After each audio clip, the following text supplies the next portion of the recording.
right, first of all, I want to thank every one of you for showing up. I'm going to try and speak up a little bit so you guys can hear me here as much as possible. If you got questions, we'll make sure we take any questions at the end. Before I get started, I want to introduce myself. My name is Jeremy Lottie. Everyone calls me Opie, and I'm the head coach of the men's team at the University of Wisconsin-Whitewater. This is Dan Price on my right. He's the head coach of the women's team at the University of Wisconsin-Whitewater. On my left is Brian Wofford. He's a player at the University of Wisconsin-Whitewater. Actually, all of them are UW-Whitewater. We have Sarah Binsfeld, who just recently made U25 women's team and also plays at Whitewater. Steve Bisex, one of our assistant coaches for the women's and men's team. And then Becca Murray, who's won a few gold medals playing for the U.S. women's team, is going for the U25 team. So we got some people helping us out demonstrating.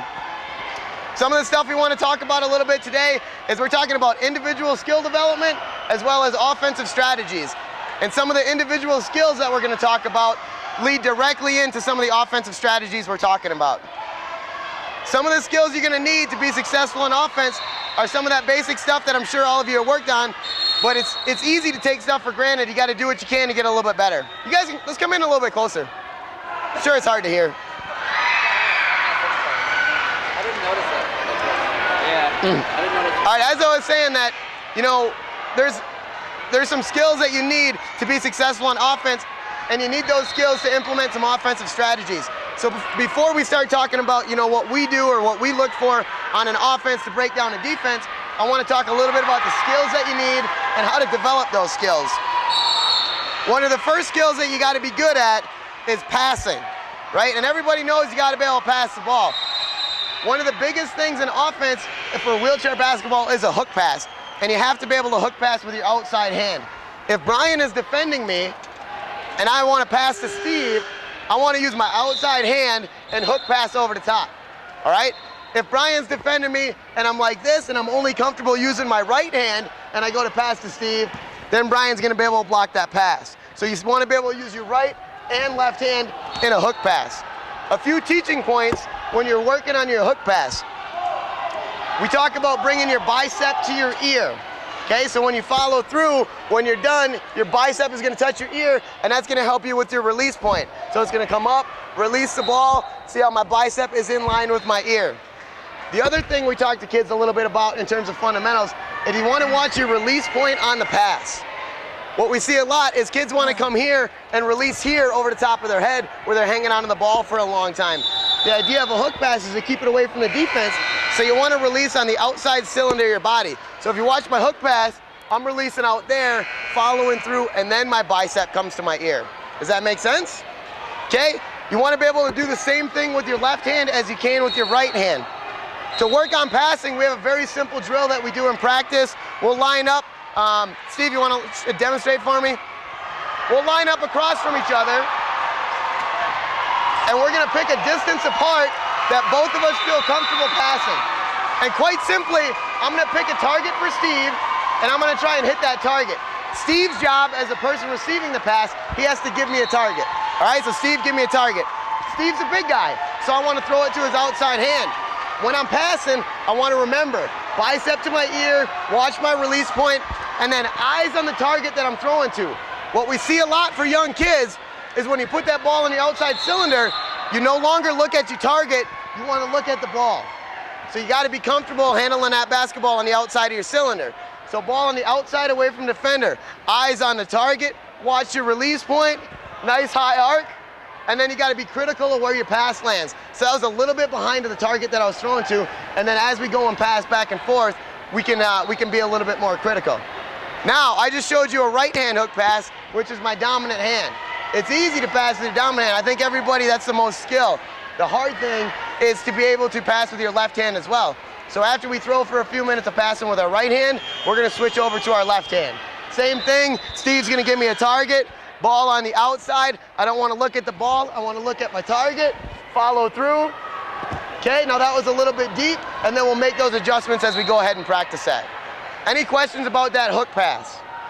There's a variety of passes that you can work on, but that hook pass is one of those ones that's going to really help you on the offensive end, especially when we talk about offensive strategies coming up here in a little bit, okay? Another one of the fundamental skills that you need before we talk about offensive strategies is dribbling the basketball. And there's a bunch of different ways that you can dribble the basketball and you can work on things. When you're working in that offensive set, there's gonna be times when you have to dribble the basketball when you're sitting still, which is what we call stationary ball handling. And there is a ton of drills that you can do to work on stationary ball handling. And I'll go through and just demonstrate a few, as simple as, right hand dribble. And when you're right hand dribble, there's some cues that you gotta watch for as well. When the basketball comes up, you wanna feel the basketball with your fingertips, not with your palm. When you're pushing the basketball back down, again, it's coming off your fingertips. You're not slapping at it and coming at it with your palms. So you receive with your fingertips and push with your fingertips. Okay, so it's pretty easy to sit here and dribble, no problem. But where the trick comes in, I gotta be able to look around on the offensive end and see the other players. Okay, so it's easy to be able to dribble right and left. And then you can start working on little dribbles. Again, when I dribble really little, you wanna come off your fingertips. Okay, working on that nice soft touch. And see how long you can keep that little dribble going, right-handed. And then we work on big dribbles.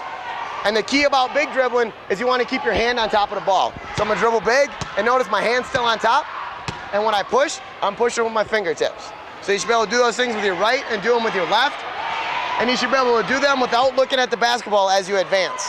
So if I have to look at the ball, and my friend Dave Kiley over there is wide open for a layup, but I'm busy dribbling the ball like this, it doesn't help the offense at all. You gotta be able to see where your offensive players are. Some of the drills that we work on for that, we call a bounce, stop, whistle drill. And I'll have Becca Murray demonstrate that right now. What we do is she's simply gonna do down and backs up and down the floor. And what we say is if Becca's going that way, you can just go to half court backs. She's gonna dribble with her right hand.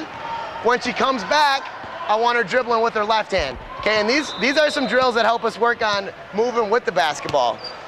One of the things that we'll do as she continues to go, when I whistle, Becca has to bounce stop with whatever hand is right, all right? So as she comes back, she's gonna bounce stop. Now a few things I wanna teach you about the bounce stop. You know when Becca bounce stops, she's using her outside hand, okay? When she's going that way, she's gonna use that ball. When she bounces as well, a lot of people tend to bounce stop and the ball comes back to their middle cylinder. Well, if I'm bounce stopping to keep the ball away from the defender, it's right where they can reach. So when you bounce stop, you want to make sure you're outside and you're catching outside. So it's going to be basketball, you, and the defender. And the other thing that you want to watch when you bounce, if you bounce it straight up and down, okay, the ball's going to go forward and you're hitting the brakes, so you're going to go backwards. So you want to dribble a little bit back towards yourself, lean back, catch the ball on the outside.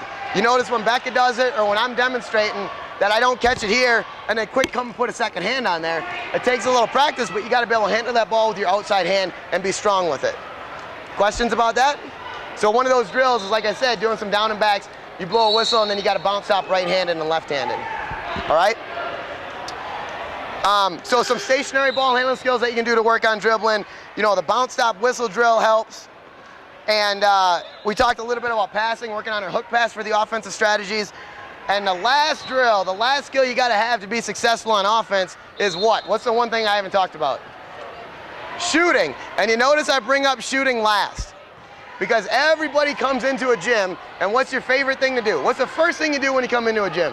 Is you shoot a basketball. Everybody comes in and shoots. It's easy to shoot. You can shoot around for hours. You can have lots of fun. But there's certain ways that are gonna help you more on offense, and that's why I talked about dribbling and passing first. So when you come into a gym, if you're all by yourself, find a spot on a wall, pass to that spot on the wall for a few minutes, do some dribbling drills up and down while you're moving, do some dribbling drills while you're stationary, and then get to the fun.